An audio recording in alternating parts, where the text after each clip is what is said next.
This YouTube channel does not promote any violent, harmful, or illegal activities.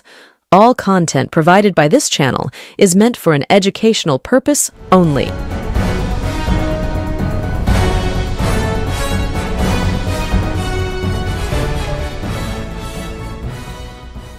গোটা দেশ যখন ভারতবর্ষ এবং পাকিস্তানের মধ্যে যুদ্ধ পরিস্থিতি নিয়ে চিন্তিত, রীতিমতো যে ২৬ জন নিরীহ মানুষকে পাকিস্তানের আশ্রয়ে আশ্রিত জঙ্গিরা খুন করে হত্যা করেছে, জঙ্গি হামলায় নিহত হয়েছে ভারতবর্ষের এবং নেপালের একজন বাসিন্দা ও ভারতবর্ষের ২৫ জন বাসিন্দা নিরীহ প্রাণ হারিয়েছে।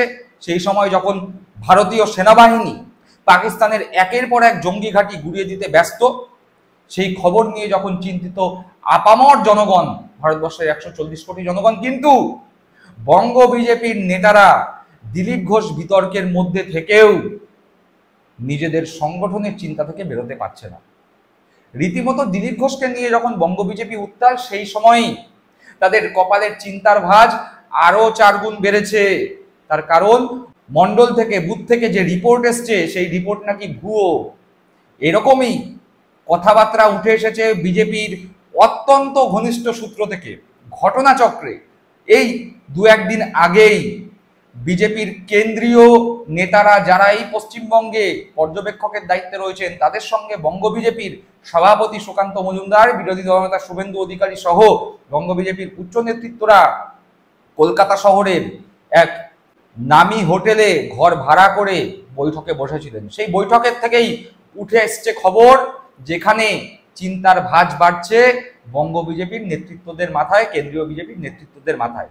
বলা চলে দিলীপ বিতর্কের প্রচন্ড প্রভাব পড়েছে বিজেপিতে। সেই প্রভাব এমনই যে রীতিমতো সংশয় হচ্ছে মন্ডল বুথের রিপোর্টে জল মেশানো নিয়ে। সেই নিয়ে আজকে আমাদের পর্ব। আপনারা দেখছেন বঙ্গচক্ষু ইউটিউব চ্যানেল।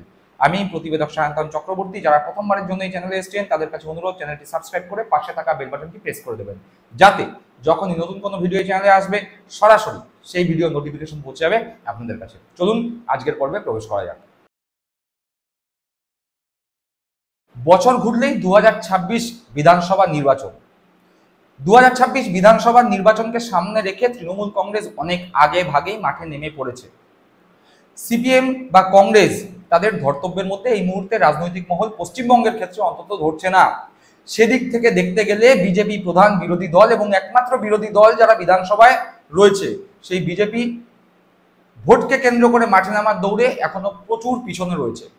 তারা এখনো পর্যন্ত রাজ্য সভাপতির নামই ঘোষণা করতে পারেননি। উল্টে বিভিন্ন জায়গায় বুথ সভাপতি, মন্ডল সভাপতি নির্বাচনকে কেন্দ্র করে, এমনকি জেলা সভাপতি নির্বাচনকে কেন্দ্র করেও নানান গোষ্ঠীদ্বন্দ্বের খবর রীতিমতো সামনে উঠে এসেছিল।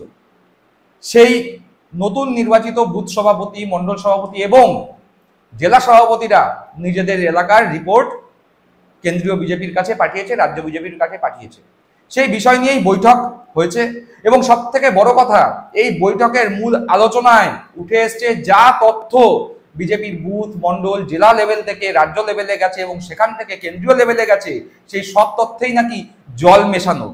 এইরকমই বিস্ফোরক অভিযোগ করেছেন সুনীল বানসাল। বিজেপির পশ্চিমবঙ্গের যে পর্যবেক্ষক রয়েছে, সেই পর্যবেক্ষক সুনীল বানসাল রীতিমতো উষ্মা প্রকাশ করেছেন, কটাক্ষ করেছেন জেলা সভাপতিদের। কি বলছেন তিনি, সেই নিয়ে একটি প্রতিবেদন উঠে এসেছে প্রতিদিন খবরের কাগজে।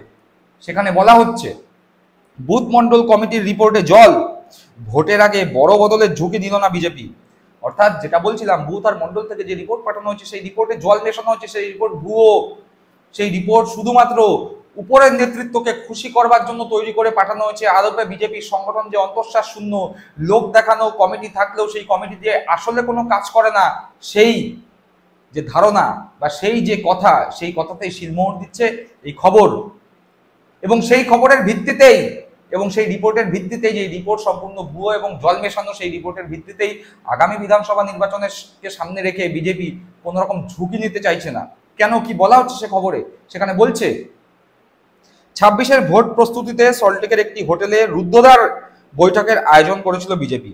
সুকান্ত শুভেন্দু ছাড়াও সব সাংসদ, সাধারণ সম্পাদক সহ রাজ্য স্তরের সব পদাধিকারী, জেলা সভাপতি, জেলা ইনচার্জরা ছিলেন কেন্দ্রীয় পর্যবেক্ষক সুনীল বানসাল, মঙ্গল পাণ্ডে, অমিত মালব্যরা।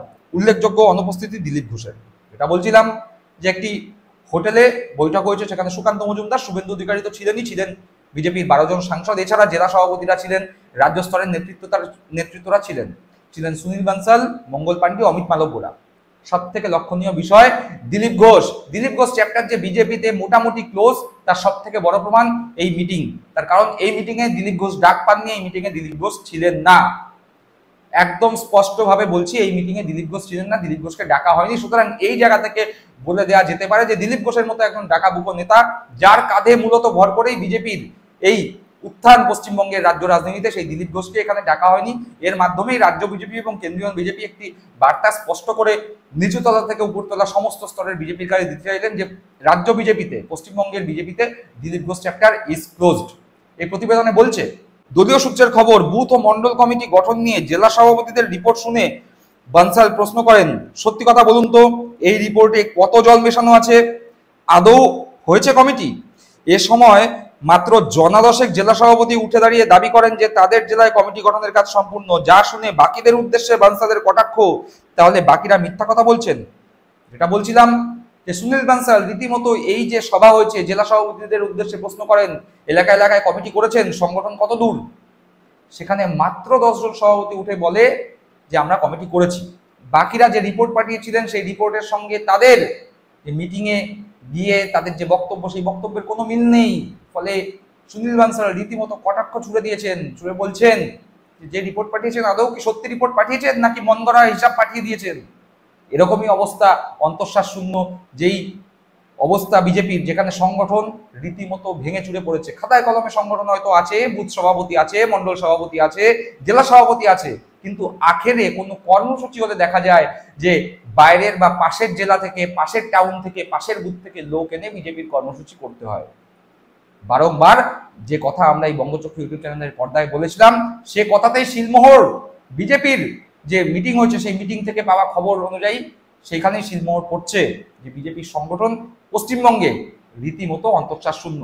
শুভেন্দু অধিকারী, সুকান্ত মজুমদাররা যতই লাফালাফি করুক না কেন, দিলীপ ঘোষ যে কথা বলে দিয়েছেন সে কথাই আসলে ঠিক, যে বিজেপির যে পুরনো লোকরা রয়েছে তারা রীতিমতো ঘরে বসে পড়েছে। এখন বিজেপি দল তৃণমূল থেকে যাওয়া, কংগ্রেস থেকে যাওয়া, সিপিএম থেকে যাওয়া ছাট মাল, উচ্ছিষ্ট মাল যারা সেখানে গেছেন, তারাই সামনে থেকে বিজেপিকে চালাচ্ছেন।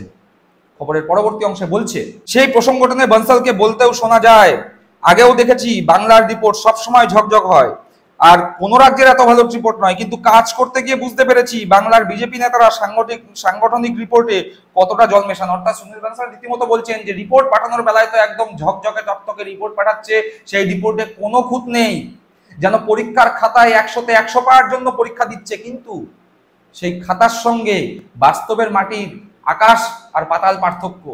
রিপোর্ট এত সুন্দর করে পাঠালেও বাস্তবে যে বিজেপি কতটা করুণ অবস্থায়, তা তারা যখন মাঠে ময়দানে কাজ করতে যায় তখন তারা বুঝতে পারে। খবরের পরবর্তী অংশে শুভেন্দু অধিকারীও এই বিষয় নিয়ে কথা বলেছেন। কি বলছেন শুভেন্দু অধিকারী? জল মেশানো রিপোর্ট নিয়ে ক্ষোভ জানিয়েছেন শুভেন্দু। তিনি বলেন, রাস্তায় কর্মসূচি হয় কিন্তু 150-র বেশি লোক হয় না। 80% বুথে আদৌ কি কমিটি আছে? সবই তো ফোনে ফোনে কনফার্ম হয়ে যাচ্ছে। দিলীপ ঘোষের অনুপস্থিতি নিয়ে এদিন সরাসরি কোনো প্রতিক্রিয়া মেলেনি নেতাদের কাছ থেকে। এ প্রসঙ্গে প্রশ্ন করা হলে এড়িয়ে যান সুকান্ত মজুমদার। তিনি বলেন, অন্য কোনো ইস্যু নিয়ে প্রশ্ন থাকলে করুন, দিলীপ ঘোষের বক্তব্য নিয়ে পার্টির কি স্ট্যান্ড সেটা যথাসময় জেনে যাবেন। অর্থাৎ শুভেন্দু অধিকারী, যিনি নিজেকে জননেতা বলেন, কিছুদিন আগে অর্জুন সিংও বলেছেন যে শুভেন্দু অধিকারী জননেতা। শুভেন্দু অধিকারীর হাবভাবও তেমন যে তিনি ডাকলে হয়তো হাজার হাজার লাখ লাখ লোক হবে, কিন্তু সেই শুভেন্দু অধিকারী নিজেদের মধ্যেকার মিটিং এ বলছেন যে যখন কোনো কর্মসূচি ডাকা হয় তখন রাস্তায় 150-র বেশি লোক হয় না। 80% বুথে কমিটি নেই, ওই ফোনে ফোনে পাঠিয়ে দিচ্ছে হোয়াটসঅ্যাপ বিপ্লব। যে বিজেপি হোয়াটসঅ্যাপে, যে বিজেপির আইটি সেল, সেই আইটি সেল যেমন হোয়াটসঅ্যাপে রীতিমতো খবর আদান প্রদান করে, সেই স্টাইলেই হাঁটছে বঙ্গ বিজেপির সংগঠনের নেতৃত্বরা। তারা ওই হোয়াটসঅ্যাপেই পাঠিয়ে দিচ্ছে কমিটি। যে কমিটি আদৌ বাস্তবে আছে কিনা সে নিয়ে প্রশ্ন করছে শুভেন্দু অধিকারী। যে প্রশ্ন তোলা যথেষ্ট স্বাভাবিক, তার কারণ এই বিজেপি মানুষের সঙ্গে কোনোভাবেই যোগাযোগ স্থাপন করতে পারছে না। তৃণমূল কংগ্রেস যেভাবে প্রত্যেকটা মানুষের বাড়িতে পৌঁছে যাচ্ছে। নিজেদের ভোটার হোক অথবা তাদের বিরোধী ভোটার হোক, মানুষের কাছে যাওয়া, মানুষের খোঁজ খবর রাখা, এলাকার কাউন্সিলর থেকে শুরু করে বিধায়ক থেকে শুরু করে সাংসদরা যেভাবে জনসংযোগ করছে, সর্বোপরি মমতা বন্দ্যোপাধ্যায়ের যে 90টার বেশি সামাজিক প্রকল্প, সেই সামাজিক প্রকল্পের মাধ্যমে যেভাবে মানুষজন তৃণমূলের সঙ্গে যুক্ত হচ্ছে, কানেক্ট হচ্ছে, সেই জায়গায় দাঁড়িয়ে বিজেপি অথই জলে। আর সাংবাদিকরা আরো একবার সুকান্ত মজুমদারকে দিলীপ ঘোষের অনুপস্থিতি নিয়ে প্রশ্ন করলে সুকান্ত মজুমদার কৌশলে এড়িয়ে গিয়ে বলেন যে এই বিষয়ে আমি কিছু বলবো না, এই বিষয়ে পার্টি স্ট্যান্ড কিছুদিনের মধ্যেই জানানো হবে। অর্থাৎ যে কথা বলেছিলাম যে দিলীপ ঘোষ চ্যাপ্টার হয়তো এই মুহূর্তে বিজেপিতে ক্লোজ, দিলীপ ঘোষ হয়তো বিজেপিতে লস্ট কেস, তার কারণ সুকান্ত মজুমদার একটি হালকা ইঙ্গিত দিয়েছে যে দিলীপ ঘোষ সম্পর্কে পার্টি স্ট্যান্ড কিছুদিনের মধ্যেই জানা যাবে। হয়তো বিজেপি, বঙ্গ বিজেপি কিছুদিনের মধ্যেই জানিয়ে দেবে যে এই মুহূর্তে দিলীপ ঘোষের সঙ্গে তারা রীতিমতো দূরত্ব বজায় রাখার স্ট্যান্ডই নিয়েছে। যাই হোক, প্রতিবেদনের পরবর্তী অংশে বলছে 26-এর বিধানসভা ভোটের মুখে বাংলায় দলীয় সংগঠনে বড় মাপের রদবদলের ঝুঁকি নেওয়ার সাহস দেখালো না বিজেপি। বুধবার রাজ্য বিজেপির বর্ধিত সাংগঠনিক বৈঠকে দলের কেন্দ্রীয় পর্যবেক্ষক সুনীল বানসালের ঘোষণা, এখন যেমন চলছে বিধানসভা ভোটেও সেভাবেই চলবে। রাজ্য সভাপতি সুকান্ত মজুমদার ও বিরোধী দলনেতা শুভেন্দু অধিকারীর নেতৃত্বে বিজেপি লড়াই করবে। অর্থাৎ এই যে করুণ সাংগঠনিক অবস্থা, গোষ্ঠীদ্বন্দ্বে জর্জরিত, সেই জায়গায় দাঁড়িয়ে কেন্দ্রীয় যে পর্যবেক্ষক সুনীল বানসাল মোটামুটি ভাবে বলে দিয়েছেন যে এই মুহূর্তে আর কোন রকম সাংগঠনিক রদবদলের দিকে বিজেপি হাঁটতে চাইছে না। রাজ্য সভাপতি সুকান্ত মজুমদার এবং বিরোধী দলনেতা শুভেন্দু অধিকারীকে সামনে রেখেই তারা ভোট যুদ্ধে অবতীর্ণ হতে চায়। যদিও এই দুজনকে সামনে রেখেই 2024 সালের ভোট যুদ্ধে বিজেপি লড়াই করেছিল এবং তার ফলাফল আমরা সকলেই দেখেছিলাম। 18টি সিট থেকে 12টি সিটে নেমে গিয়েছিল বঙ্গ বিজেপি। আবার এই দুজনের নেতৃত্বেই আমরা দেখেছি একের পর এক নিষ্ফলা আন্দোলন বিজেপি করেছে। এই দুজনের নেতৃত্বেই যখন বিজেপি হেঁটেছে তখন পশ্চিমবঙ্গের বিভিন্ন প্রান্তে বিজেপির যে সংগঠন ছিল সেই সংগঠন ক্রমশ ক্ষয়ে ক্ষয়ে ক্ষয়ে ক্ষয়ে এখন অন্তঃশ্বাস শূন্য সংগঠনে পরিণত হয়েছে। এই দুজনের নেতৃত্বেই আমরা গোষ্ঠীদ্বন্দ্বকে চাগার দিয়ে উঠতে দেখেছি। বঙ্গ বিজেপির পুরনো দিনের নেতারা, আদি নেতারা ঘরে বসে গেছে এই দুজনের নেতৃত্বে। সুতরাং একথা হলফ করে বলা যেতে পারে যে বিজেপি হয়তো রিস্ক নিল না এই মুহূর্তে সাংগঠনিক চেঞ্জ করবার, কিন্তু যদি সাংগঠনিক চেঞ্জ করতো তাহলে হয়তো বিজেপির খারাপ হতো অথবা ভালো হতো, ভালো হওয়ার সম্ভাবনাও সেখানে ছিল। কিন্তু এই মুহূর্তে শুভেন্দু অধিকারী এবং সুকান্ত মজুমদারকে সামনে রেখে বিজেপি যে লড়াই করবার চেষ্টা করছে, তাতে করে এ কথা বিজেপির অতি বড় সমর্থকও বলে দেবে যদি বিরাট কিছু অঘটন না ঘটে, তাহলে বিজেপি 2021 সালে যে 77টি আসন পেয়েছিল আগামী 2026 বিধানসভা নির্বাচনে, সেই 77টি আসন বিজেপি ক্রস করতে পারবে না। দর্শক বন্ধুরা, এ বিষয়ে আপনারা কি মনে করছেন? আপনাদের মূল্যবান মন্তব্য কমেন্ট বক্সে কমেন্ট করে জানাবেন। সকলে ভালো থাকবেন, সুস্থ থাকবেন। জয় হিন্দ, বন্দে মাতরম।